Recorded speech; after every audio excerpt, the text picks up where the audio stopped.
Imagine trying to manage a modern AI data center for a second. Just picture a sprawling hyperscale environment packed to the absolute brim with like 20,000 servers roaring at full capacity. Right. It's a completely overwhelming image if you really think about it. It really is. And if you use the traditional IT methods that the industry has relied on for decades to manage that space, you would need, well, 55 full-time engineers. Yeah, a literal small army. Exactly. You'd need this army running around the floor 24 hours a day, 7 days a week, just to keep the entire operation from grinding to a halt or, physically melting down. Which is just not sustainable. I mean, Yeah. economically or logistically. Totally. So today we're looking at an internal training document that claims to do all of that with 0 humans on the floor, managed entirely from a single software dashboard. The contrast there is just staggering when you visualize it. We are talking about replacing a highly coordinated, incredibly stressed human ecosystem with a unified digital brain. Right. And the document we are analyzing today, it really frames this transition as an existential necessity for the tech industry. It's not just, a convenient software upgrade. Yeah, we've got our hands on this fascinating presentation from Supermicro. It's led by Kevin Culp, their principal PM head of cloud management, and Somik Behera, the GM of cloud and AI software products. Right, the heavy hitters in their software division. Exactly. And the title is a bit of a mouthful. It's called Total Infrastructure Software and Management for DCBBS. DCBBS. Rolls right off the tongue. It really does. But that acronym stands for Data Center Building Block Solutions. What we are really doing today for you in this deep dive is peeling back the curtain on the invisible software that controls the massive, incredibly heavy physical hardware fueling this whole AI boom. Yeah, because we always hear about the AI models, right? The algorithms, the cool user interfaces. Right, the chatbots and image generators. Exactly. We rarely talk about the plumbing and the nervous system that actually makes all of that physically possible. Which is a shame, because the engineering happening at the hardware and infrastructure layer is, honestly, it's arguably just as complex as the neural networks running on top of it. I would argue it is. And the authors of this Supermicro presentation, they established this fantastic framing device right at the beginning. They call it a tale of two cities. Oh, I like that part. Yeah, it's a metaphor designed to illustrate the stark divide in the current technology landscape. So on one side, you have the traditional legacy IT management approach. The old city. Right, the old city. And it's a city that is slowly drowning in its own complexity. It's just choked by fragmented tools and massive amounts of manual labor. And on the other side? On the other side, you have the AI-driven future, the modern hyperscale city. And their core thesis is just incredibly blunt. Which is what? That automation is the absolute key to survival in this new landscape. And purpose-built software is the ultimate tool to achieve that automation. Basically, if you try to run the new city with the old city's management style, you will fail catastrophically. So we are going to take you on a journey through this tale of two cities. Rather than just giving you like a laundry list of software products, we want to follow the logical evolution of the problem itself. Yeah, starting from the ground up. Right. How does a data center go from a chaotic pile of expensive metal and silicon to a fully functioning, frictionless AI factory? The source material structures this beautifully by breaking the software stack down into 5 distinct personas or levels of management. Which really helps ground the conversation. It does. Yeah. But we aren't just going to walk through them like a boring slide deck. We need to understand the physical realities at each step. So we have to start all the way down at the raw foundation, level 0, looking through the eyes of the data center operator. The boots on the ground. Exactly. And we are going to climb our way up layer by layer, solving the bottleneck at each stage, until we reach the utopian vision of level 4, which is the AI developer. It's really the only way to truly grasp the scale of the engineering here. You can't have the high-level theoretical AI developers spinning up natural language processors and all that without a flawless, grounded physical reality beneath them. You need the foundation first. Precisely. Every single layer of this software stack depends entirely on the stability of the layer directly below it. If the bottom fails, the whole tower comes down. Okay, let's unpack that foundation then, level 0. Because before we can even think about the logistical nightmare of managing 20,000 servers, we have to understand the mechanics of managing just one single server. It all starts with one. Right. And in the Supermicro ecosystem, this baseline is governed by a piece of software called SSM, or Supermicro Server Manager. Yeah, SSM. The document targets this directly at the data center operator. They call it the Foundational Systems and Server Management Software. But let's get into the weeds here. What are we actually talking about when we say foundational? Well, to really understand why SSM is critical, you kind of have to strip away your whole concept of what a computer is. Okay, consider it stripped. Forget about Windows, forget about Linux, forget about nice user interfaces. Imagine a server before any operating system is ever even installed. So just the physical parts. Exactly. At that moment, it is essentially a very sophisticated, incredibly heavy, very expensive brick of silicon, copper, and fiberglass. It doesn't actually know how to be a computer yet. Right, it has the potential for computing, but no actual instructions on how to do it. Exactly. And that is where the BIOS, the basic input-output system, and the system firmware come into play. The real nuts and bolts. Yeah. These are the fundamental hard-coded instructions that tell the silicon how to wake up. They tell the central processor how to establish a pathway to the memory modules, how much electrical voltage to send to the network cards. Even how to spin the internal cooling fans, right? Exactly. And the Supermicro document lists system firmware updates and BIOS configuration as core capabilities of SSM, which are managed via WebUI and REST APIs. I want to pause on the actual mechanism of updating firmware for a second, because we usually think of software updates as, like, clicking a button on our phone and waiting 2 minutes. Right, and it's practically foolproof on a phone. But updating the fundamental firmware of a massive server is a much more delicate operation, isn't it? Yeah. Like if the power cuts out or the file is corrupted, you don't just get a glitchy app. Oh, no. If a firmware flash fails on a motherboard, you brick the server. Brick it. Like it just becomes a literal brick. Exactly. The silicon literally forgets how to turn on. It becomes physical waste until a technician physically unplugs it, yanks the motherboard out, and uses specialized hardware to reflash the chip manually. Wow. Okay, so high stakes. Very high stakes. Now, think about that in the context of AI.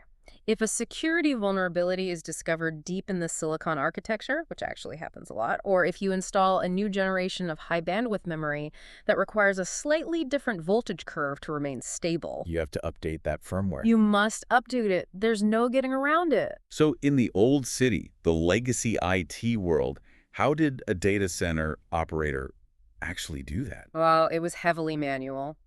Even with early remote tools, it required a highly skilled technician to essentially remote into the specific machine, manually take it offline, push the file, sit there, and monitor the reboot sequence. Like watching a loading bar on a critical life support machine. Pretty much. They'd have to intercept the boot menu, manually apply the configurations, verify the new voltage.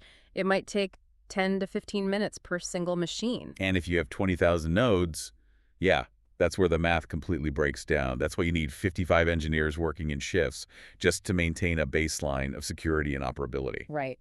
Which is exactly why SSM pushes this through an automated REST API. It allows the management software to talk directly to a dedicated microchip on the motherboard, usually something called a baseboard management controller. So a chip just for management? Yeah, it's essentially a tiny, separate computer inside the computer that stays on even when the main server is totally powered down. Oh, that's clever. It is. So SSM can securely instruct 20,000 of these tiny controllers simultaneously to update their host's firmware in the middle of the night without a single human ever touching a keyboard. That is massive scale. The document also highlights that this level 0 management provides crucial basic risk reduction through AAA and monitoring. Now, AAA in networking usually stands for authentication, authorization, and accounting. It does, yes. And applying that strict AAA framework to the bare metal layer is paramount here. Let me make sure I'm translating this correctly for everyone listening. Authentication is the system asking, are you who you say you are? Show me your credentials. Correct. And authorization is the system checking, okay, I know who you are, but are you actually allowed to change the voltage on this specific GPU? Exactly, checking your permissions. Right. And then accounting is the ledger. Like, I am recording exactly what you did at what exact time and what the previous date was before you changed it. You've got it perfectly.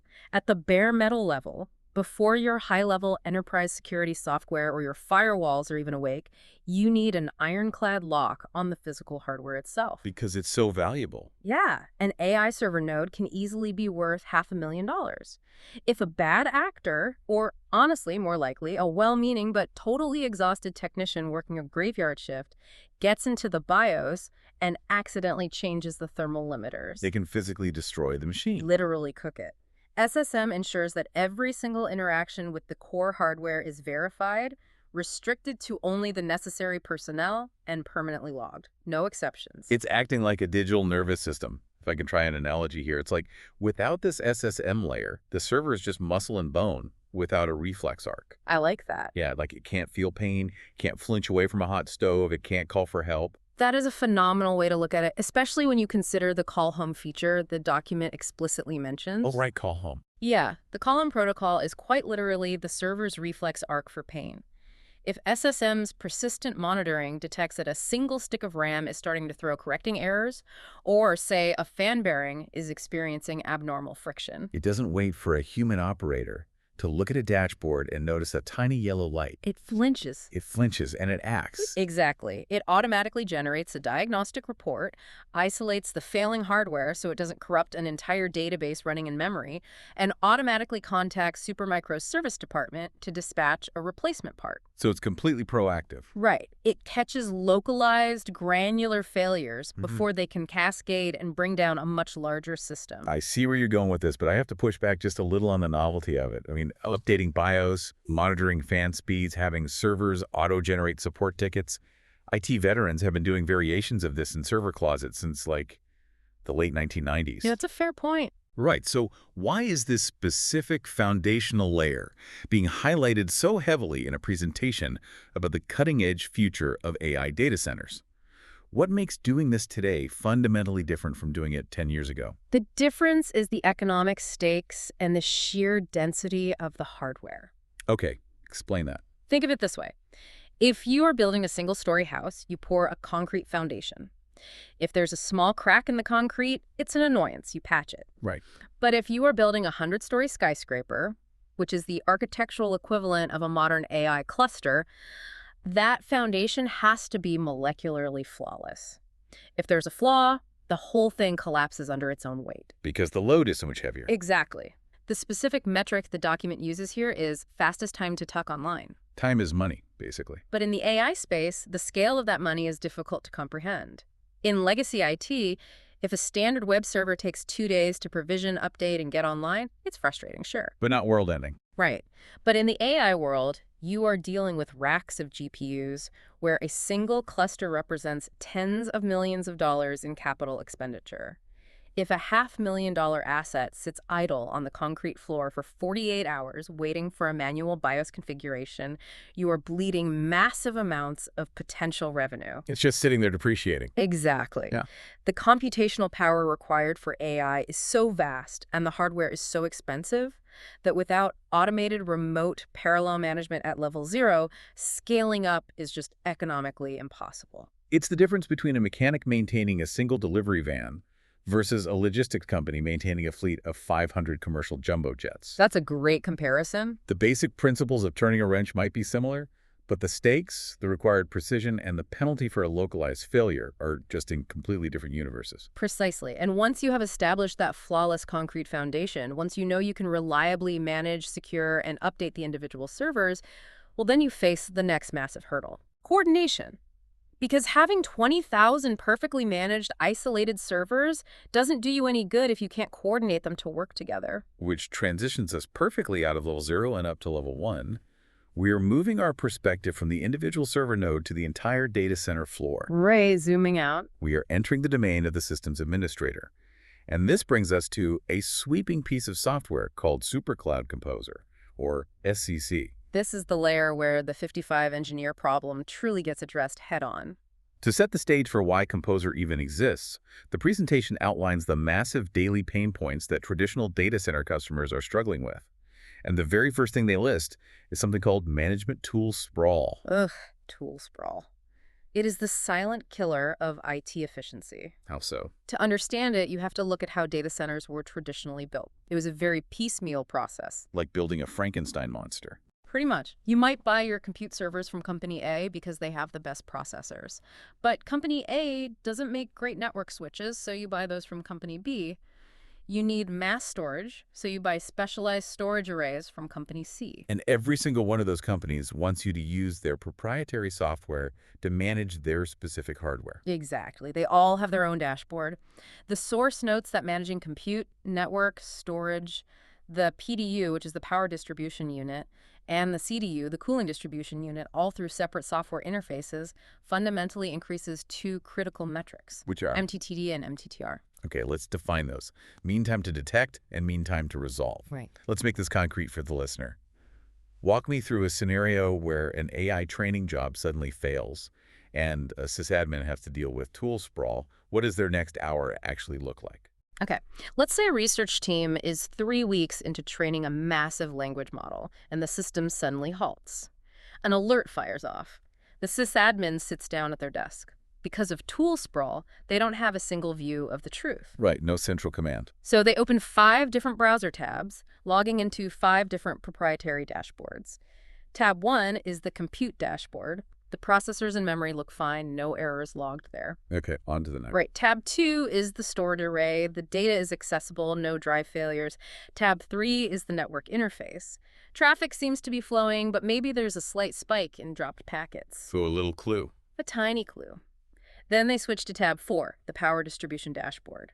They notice a microscopic dip in voltage on one specific rack. So they have to play detective, manually cross-referencing timestamps across all these different software ecosystems. Yes, and these systems do not talk to each other. The sysadmin has to manually correlate that tiny voltage dip at 2.04 p.m. with the dropped network packets at 2.04 p.m. to realize that a power supply on a specific network switch is failing, which is causing it to throttle. That sounds agonizing. That investigation alone might take 2 hours. That is your mean time to detect. In an AI environment, 2 hours of downtime for a massive cluster could mean hundreds of thousands of dollars in wasted compute time and delayed research. It is completely unacceptable. Totally unacceptable. And the Supermicro document claims that SuperCloud Composer solves this by providing a unified single pane of glass. Everything, the compute nodes, the storage arrays, the network fabric, the power draw, and the cooling, all monitored and managed in one centralized dashboard. It's the holy grail of system administration. But the truly fascinating claim they make isn't just about the unification itself. The text explicitly states, and I'm quoting here, "No competing OEM can scale to 2040K systems, creating silos and reducing availability." OEM meaning original equipment manufacturer. That's a huge claim. They are throwing down the gauntlet. They're stating that competitors might offer unified dashboards, sure, but those dashboards physically break down and crash when you try to pump the telemetry data of 20 to 40,000 servers into them. They just choke on the data. Exactly. SuperCloud Composer is specifically engineered to handle that hyperscale volume without choking. But wait, let's look closer at that. How is that mechanically possible from a software engineering perspective? It's all in the architecture. Right, because if you are pulling CPU temperatures, fan speeds, network latency, and power draw from 20,000 distinct machines every single second, how do you process that tsunami of telemetry data without the management software itself freezing up and crashing? The secret sauce, which the technical specs highlight, is that SEC utilizes a Kubernetes native architecture. Okay, Kubernetes. We hear that thrown around constantly in tech news as a huge buzzword. What does it actually mean in this specific context? Why does it prevent the software from crashing? To understand that, we have to look at the history of software design. Traditional software, the kind most legacy IT tools are built on, is monolithic. Meaning it's all one piece. Exactly. It's one giant interconnected block of code. If the specific part of the code responsible for processing network data gets overwhelmed by a sudden spike in traffic, it consumes all the server's memory, and the entire monolithic program crashes. You lose your whole dashboard. Everything goes dark. Right. Kubernetes revolutionized this by moving to a microservices architecture using something called containers. So instead of one big monolithic program, it's a swarm of tiny programs. Exactly. Containers are tiny, isolated, self-sufficient pieces of software that each do one specific job. SEC isn't one giant program, it's a hive. You have a container that only monitors power, a container that only monitors network traffic. And Kubernetes is the orchestrator of this hive. Exactly. If the network monitoring container suddenly gets flooded with a massive data spike from 20,000 servers, Kubernetes detects the strain. But what does it do? In milliseconds, it automatically spins up 10, 20, or 50 identical copies of that specific network monitoring container to spread the load out. Oh, wow. So it's scaled horizontally on the fly. Yes. And then, when the data spike subsides, Kubernetes destroys those extra containers to free up resources. It creates a self-healing, infinitely scalable management platform. If one container crashes, Kubernetes just spins up a replacement before the user even notices a blip on their screen. That's what the document means when it says it's enterprise-ready and highly available from day one. It bends under pressure, but it doesn't break. Exactly, it's elastic. The mechanics of that are brilliant. But honestly, as I read through the source material, the unified dashboard and the Kubernetes backend aren't even the most dramatic parts of level 1. No, they really aren't. The absolute most crucial segment of this entire presentation, the feature that Supermicro highlights as a massive existential competitive differentiator, is cooling, specifically liquid cooling. This point cannot be overstated. If you take one thing away from this architecture, it is this. Traditional air cooling in high-performance data centers is effectively dead. Done. Over. Completely obsolete. The document lists no liquid cooling protection as a major customer pain point right now. It states that currently, the software used to manage liquid cooling is totally disconnected from the rest of the IT infrastructure. It's stuck in its own silo. Right, and because of that silo, there is, quote, no ability to protect systems in case of catastrophic failures. SuperCloud Composer claims to be the first in liquid cooling management, integrating everything from the in-row CDU to the direct-to-chip interfaces all the way out to the physical cooling tower on the roof of the building. To understand why this is such a paradigm shift and why the stakes are astronomically high, we have to look at the physical reality of the hardware SEC is actually designed to support. Let's talk about the hardware. The specs list next-generation AI platforms. We're talking AMD's MI300X, NVIDIA's Grace Hopper, the GB200, the Blackwell architecture, Intel's Gaudi. The heavyweights. Yeah. These aren't the processors in your laptop. A single NVIDIA Blackwell GPU can draw over 1,000 watts of electrical power. Just one chip. One single chip. Just one chip. Now pack 8 of those into a single server chassis. Now stack 30 of those chassis into a single metal rack.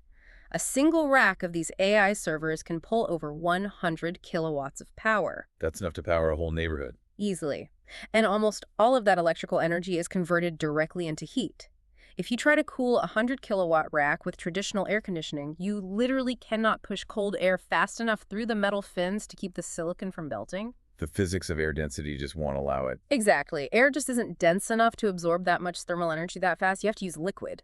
Right. Water, or specialized synthetic coolant, has a heat capacity vastly superior to air. You have to run microscopic plumbing directly over the silicon chip itself to pull that heat away. I understand the physics of it, but honestly, the reality of this terrifies me. It's definitely nerve-wracking. We are mixing tens of millions of dollars of incredibly sensitive, hyper-advanced electronics with literal plumbing. We are pumping pressurized water millimeters away from a $40,000 GPU. It does sound crazy when you say it out loud. It feels like balancing a giant glass of ice water on a laptop keyboard, but at an industrial scale. If a single metal fitting comes loose, if a rubber gasket degrades and fails, you don't just get a puddle on the floor. You get a cascading multi-million-dollar short circuit. Your fear is completely justified, and it is the exact fear that keeps data center operators awake at night staring at the ceiling. And that is exactly why managing the cooling cannot be a disconnected, siloed system anymore. It has to be integrated. It has to be. If a leak happens, you don't have time for a separate cooling dashboard to trigger an alarm, wait for a human to see it, and then have that human log into the power dashboard to shut the server down. By then, the rack is fried. The damage is done in milliseconds. The document highlights SEC's solution to this, which they call Turnkey Policy Enforcement for Thermal Safety. Specifically, it mentions an auto-leak shutdown policy and intelligent PDU outlet control. Okay, let's slow down and dissect the actual mechanics of this. If a drop of coolant breaches a seal and hits a server board, what actually happens? How fast does Composer have to react? The reaction time has to be nearly instantaneous. We're talking faster than human perception. This is where the unified Kubernetes native architecture of SEC really proves its worth. Because it's monitoring everything at once. Exactly. Because Composer is constantly, simultaneously monitoring the liquid cooling sensors, the fluid pressure, the flow rate, and the physical leak detection cables strung through the racks. And it is simultaneously controlling the intelligent power distribution units, the PDUs. So it holds the reins to both the plumbing and the electricity at the exact same time. Precisely. The millisecond a leak sensor detects moisture, Or even if the telemetry registers a sudden, unexplainable drop in fluid pressure indicating a ruptured line somewhere, Composer bypasses the operating system entirely. It doesn't send an email to a human asking for permission. No time for emails. The pre-programmed policy enforcement takes over instantly. Composer talks directly to the intelligent PDU and instantly cuts the electrical power to that specific outlet in that specific rack. So mechanically, is this functioning essentially like a digital tourniquet? The tourniquet analogy works, but we actually have to push it further to capture what's happening. A tourniquet just stops the bleeding. This system stops the bleeding, but simultaneously redirects the blood flow to keep the rest of the body alive. Okay, how does it do that? Because while Composer is talking to the PDU to cut the electricity killing the power before the water can bridge a circuit and cause a spark, it is also communicating with the CDU, the cooling distribution unit. And what does it tell the cooling unit to do? It autonomously commands the CDU to shut off the mechanical valves feeding fluid to that specific compromised rack, minimizing the physical spill. Wow. But it knows that by shutting down that rack, the thermal dynamics of the entire data center just shifted. So it instantly ramps up the cooling flow to the surrounding racks to compensate for the change in heat dissipation. It orchestrates an entire multi-layered emergency response completely autonomously. That is just wild. It really drives home why anyone outside of IT should care about this document. It's the physical reality of AI. Exactly. We all read the headlines about massive new AI models, GPT-5 or Sora or whatever incredible generative tool is coming next, and we tend to only think about the software, the code. The magic part of it. Right.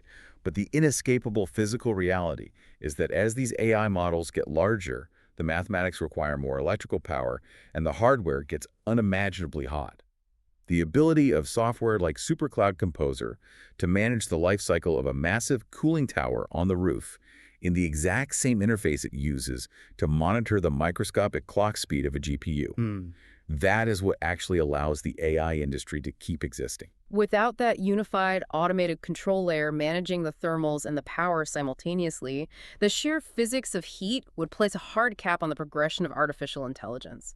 We would simply melt the machines before we could train the next great model. So let's take stock of where we are in our tale of two cities. We've used the digital tourniquet. We've secured the physical layer, the hardware is bolted in, the firmware is updated, the network telemetry is flowing, and we are physically safe from melting down or flooding the server room. The foundation is rock solid. The 20,000 servers are humming. But here is the multi-million-dollar problem. You have raw power sitting there doing absolutely nothing. The clock is ticking on their financial viability. How do you safely unleash researchers and developers onto this hardware without them stepping on each other's toes? This is where we leave the physical realm and enter the virtual.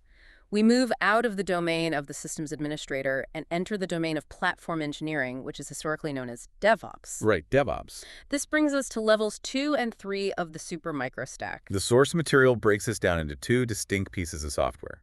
SuperCloud Director, which handles level 2, and SuperCloud Orchestrator, which handles level 3. Right. Let's delineate their specific roles. Director is focused on multi-tenant bare metal deployment, while Orchestrator is focused on the higher-level automation and cluster deployment. Before we explain how they work, let's look at the problem they're actually trying to solve. The document identifies a major challenge for cloud customers at this stage, which it calls time to online for CPU-PU platforms. That time to online metric again. Exactly. It notes that a slow time to online directly impacts the customer's IRR, their internal rate of return. And this is a fascinating phrase. It accelerates the GPU decay rate. Oh, GPU decay rate is one of the most vital economic concepts in modern technology. It completely dictates how these hyperscale data centers operate. I want to really explore that, because I'm assuming a piece of silicon doesn't physically rust or rot like an apple on a counter. It sounds like an economic term, kind of like driving a brand new sports car off the lot, but on steroids. Are you talking about the depreciation of the hardware's value against the breakneck speed of next-generation innovation? That is exactly the right lens to view this through. Let's look at the life cycle of cutting-edge silicon. The innovation cycle in AI hardware is just brutal. You move so fast. Unbelievably fast. A top-tier GPU might only hold the title of the most efficient chip on the market for 18 to 24 months before the manufacturer releases the next generation. 2 years max. Max. So if a company invests $50 million into a massive cluster of these GPUs, The economic clock starts ticking the very second they leave the factory line. Because every single day that passes brings them one day closer to total obsolescence. Exactly. If those servers sit on a loading dock for a week waiting for physical installation, that is lost value. Right. But the more insidious decay happens after they are plugged in.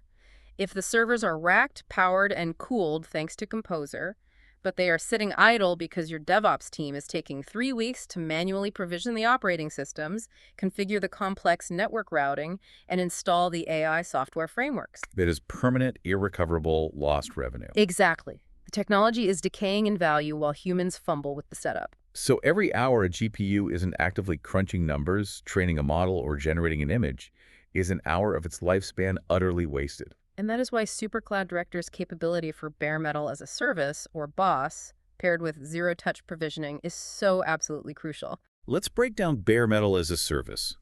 When most of us think of cloud computing, like renting a server from Amazon or Google, we generally think of virtual machines.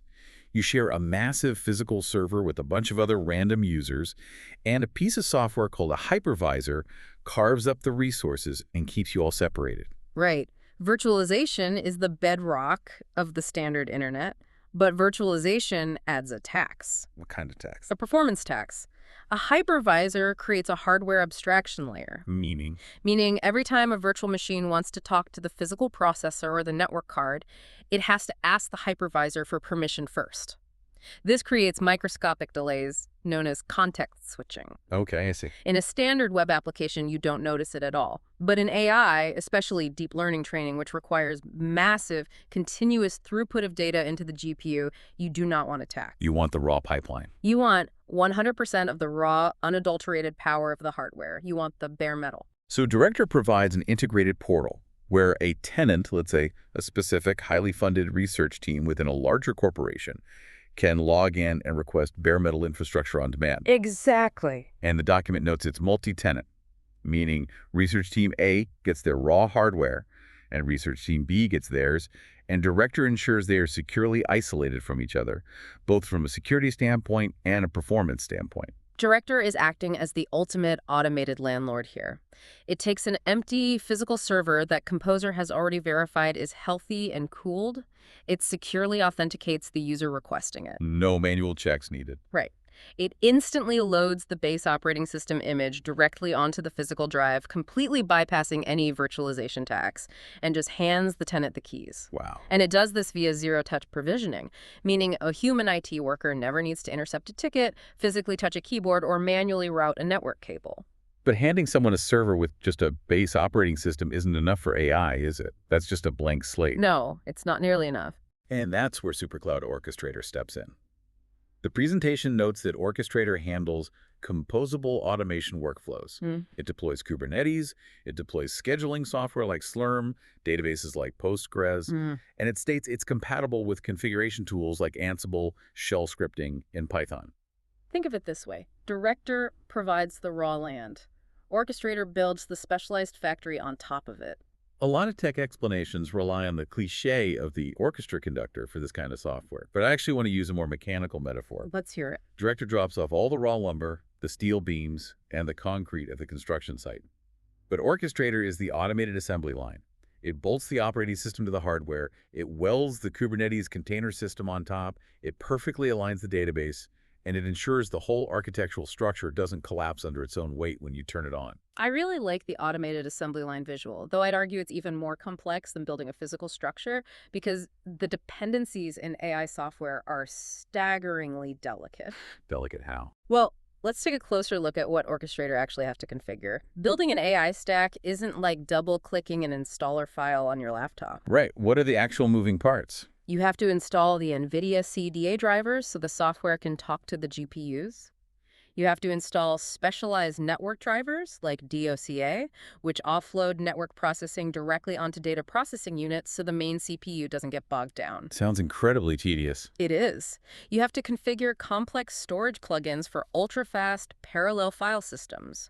The document actually mentions integration with systems like DDN or Weka so that massive data sets can be fed into the GPUs fast enough to keep them busy. And if you mess any of that up? If any one of these components is a single version out of date, or if the networking isn't perfectly tuned to the storage, the entire AI training job will crawl at a fraction of its potential speed. And traditionally, a team of highly paid DevOps engineers would spend weeks writing and debugging custom Python and Ansible scripts to orchestrate all of this manually. Exactly. They'd pull their hair out, troubleshooting version conflicts.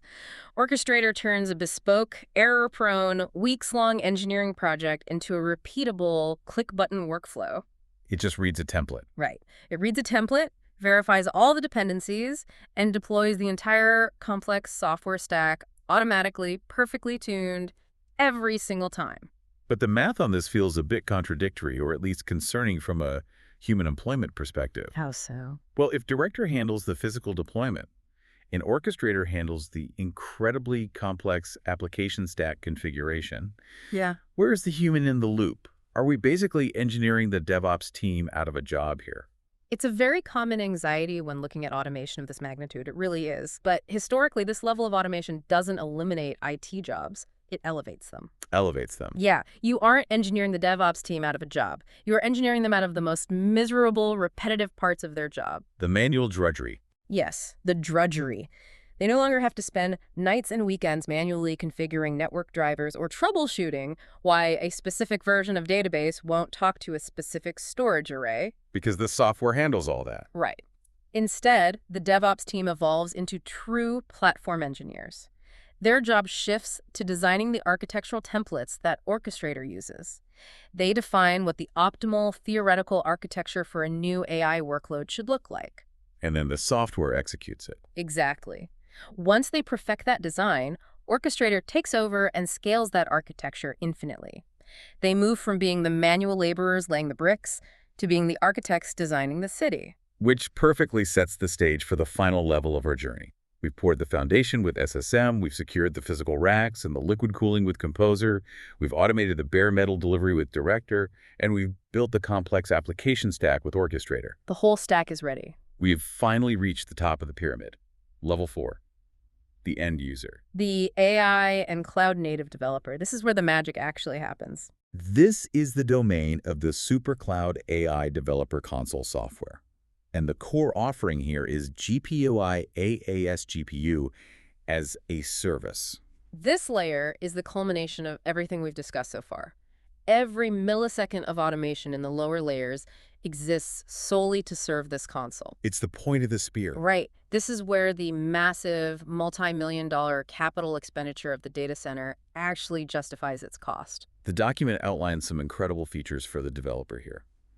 Flexible pay-as-you-go AI services, dynamic GPU scaling, and efficient AI inferencing service deployment, specifically calling out the deployment of large language models, or LLMs. What Supermicro is describing here is the full realization of the AI factory concept. The AI factory, I like that. Think about what data centers used to be. For the last 20 years, they were mostly passive environments. They were basically digital filing cabinets. You stored your company's data there, and you retrieved it when you needed to look at it. Right, just a massive storage unit for bits and bytes. Right. But a modern AI data center is an active, humming factory. It takes in raw material, which is massive lakes of unstructured data, and it uses incredible amounts of electrical power and silicon to continuously refine that raw data into intelligence. Like crude oil into gasoline. Precisely. It churns out deep learning models and handles real-time inferencing. And the developer console is the pristine control panel for the assembly line workers, the AI developers who are actually building these models. But the text notes a major persistent pain point at this level. Fragmentation of GPUs reduces cluster utilization. What does fragmentation actually look like in practice? It's a massive inefficiency problem. Imagine you have a cluster of incredibly powerful, incredibly expensive GPUs. Okay. Developer A comes in on a Tuesday. They need to run a quick test on a relatively small dataset to check a new algorithm. Through the legacy system, they reserve a whole physical GPU. But they don't need all that power. No, their specific test only requires about 10% of that GPU's processing power and memory bandwidth. The rest of the chip just sits idle. Meanwhile, developer B is trying to do their job. Exactly. Developer B is working on a critical, massive training job. They log into the system to request resources, but the system tells them no resources available because developer A has technically reserved the hardware. Even though 90% of it is doing nothing. Exactly. Developer B's project stalls. That is fragmentation. It is a catastrophic waste of that precious, decaying GPU value we talked about earlier. So how does this console solve it? The text says the developer console maximizes GPU performance using two methods, reclamation and fractioning. I really want to seize on that word, fractioning. It's a great word. Because if I'm an AI developer and I don't need a massive cluster for my little experiment, can I essentially rent a microscopic slice of a single physical GPU? Yes, you can, and the mechanics of how it does this are fascinating. It utilizes technologies like NVIDIA's multi-instance GPU, or MIG, which is integrated directly into this console. What does MIG do? MIG allows you to logically partition a single physical chip into multiple, fully isolated smaller GPUs. It doesn't just divide the processing cores, it physically segregates the memory bandwidth and the hardware cache. Oh, so developer A can't accidentally throttle developer B. Exactly. Developer A can get the exact 10% slice they need with guaranteed uncompromised bandwidth. And the console instantly fractions the remaining 90% out to other developers in the pool. It ensures the silicon is running at 100% capacity at all times. And the other half of that phrase, reclamation. Reclamation means the console is aggressively monitoring the workloads. Right. The millisecond developer A's small test finishes and the process terminates, the console automatically reclaims that 10% fraction, wipes it clean, and instantly returns it to the available resource pool for the next job in the queue. That totally flips the script on developer productivity. It completely removes the human friction. It's night and day. In the legacy world, if a developer has a sudden spark of an idea, they have to submit an IT ticket for hardware resources. They wait 3 weeks for procurement and manual setup. Yeah. They finally get the hardware, realize IT configured the storage drivers incorrectly, submit another ticket, and basically start over. The spark of innovation is completely extinguished by bureaucracy. But here, in this level 4 utopia, the developer just logs into a secure web console. They see a service catalog that looks like an app store. It's just that simple. They want to use Jupyter notebooks for data science. They click a button. They want to deploy a PyTorch framework for deep learning. Click. They need 3 fractions of a GPU for a test. Click. All abstracted away. The underlying orchestrator dynamically scales the Kubernetes containers. Director handles the bare metal. Composer manages the liquid cooling. And the developer is writing code and testing their hypothesis in a matter of minutes. It creates a frictionless environment. The developer doesn't need to know anything about the thermodynamics of the liquid cooling system or the intricacies of the BIOS versions or the pain of bare metal provisioning. And just get to build. Exactly. The Supermicro software stack abstracts all of that terrifying physical complexity away, presenting them with a simple, elegant interface that just works. It's an incredibly compelling vision of the future. But before we wrap up this deep dive, we need to take a step back and look at how this entire puzzle fits together. We've examined 5 different personas, 5 different software tools. It's easy to view them as a catalog of separate products. Which leads us perfectly into section 5 of the presentation, putting the puzzle together.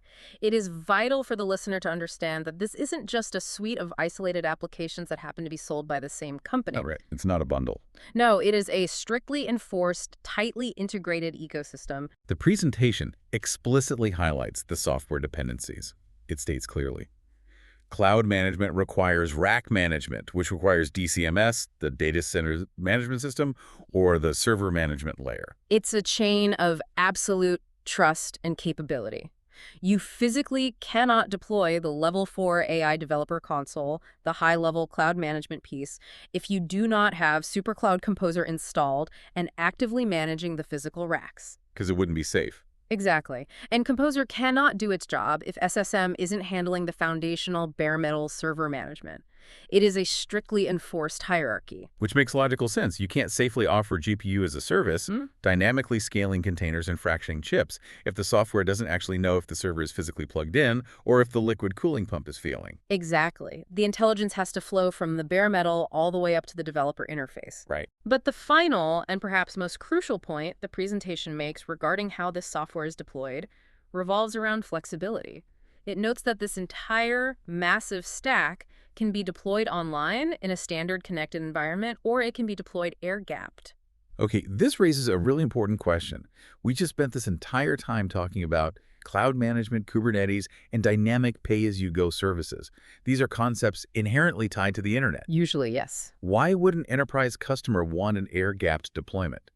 And for that matter, what does air-gapped actually mean in this specific hyperscale context? An air-gapped system is a network that is physically completely isolated from the public internet and any other unsecured networks. There is literal physical air between the system and the outside world. So no Wi-Fi, no Ethernet cables leaving the room. Nothing. To get data in or out of an air-gapped cluster, a human being physically has to walk into the secure room with an encrypted physical hard drive. So absolutely no remote access, no checking the management dashboard from your smartphone while you're sitting at a coffee shop. None. Zero external connectivity. And the reason this deployment method is so critical is due to the nature of what AI is being used for today. The stakes are higher. Much higher. AI data centers are no longer just processing consumer data or serving up web ads. They are processing highly classified national security intelligence. They are running proprietary pharmaceutical research to discover new drugs. They are running advanced, hyper-realistic weapons system simulations. The data inside these specific clusters is arguably the most valuable asset a nation-state or a mega-corporation possesses. Precisely. And connecting that data to the public internet, even with the most advanced firewalls and security protocols in the world, is viewed as an absolutely unacceptable risk for these entities. I understand the security need, but mechanically, how is that even possible? Yeah. Modern software is basically built on the fundamental assumption of continuous internet connectivity. It really is. Software updates, downloading new Kubernetes container images, pinging servers for licensing checks, validating certificates. How do you run a massive, dynamic, containerized cloud stack completely offline? That is the true technical marvel of what Supermicro claims to have engineered here. They have built this entire stack from the automated bare metal BIOS updates in SSM all the way up to the multi-tenant GPU fractioning in the developer console to be completely 100% self-contained. So it doesn't need to phone home to a corporate server. No. The text explicitly notes it supports Linux varieties of offline installation. So you don't need a connection to a central server to make it work. No.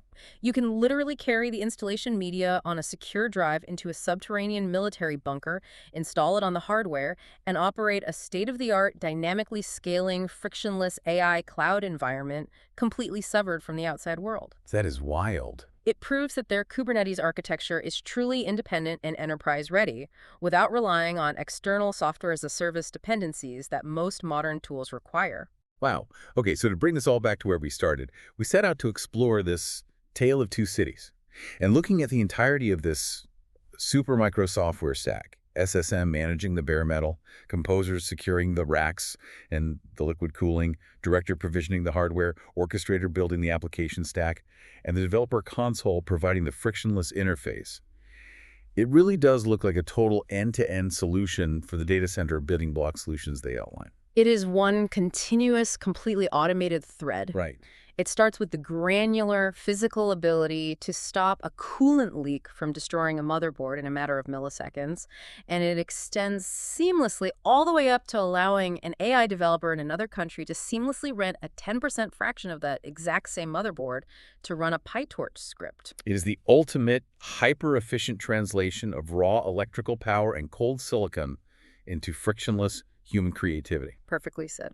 You know, as we've been talking, looking at the sheer scale of how automated and deeply interconnected this all is, it leaves me with a final, slightly provocative thought for you to mull over. Oh, what's that? We've spent this entire time talking about human AI developers using this highly automated infrastructure to train artificial intelligence models. But what happens in a year or 5 years when the AI models themselves become sophisticated enough to be given the API keys to SuperCloud Composer and Orchestrator? Oh, wow. If this software already knows how to manage its own thermal safety and it already knows how to dynamically scale its own Kubernetes containers based on workload spikes, how far are we really from a fully autonomous, self-healing, self-scaling data center that requires literally zero human operators? A machine building, expanding, and managing the machine in a continuous loop. Something for you to explore on your own.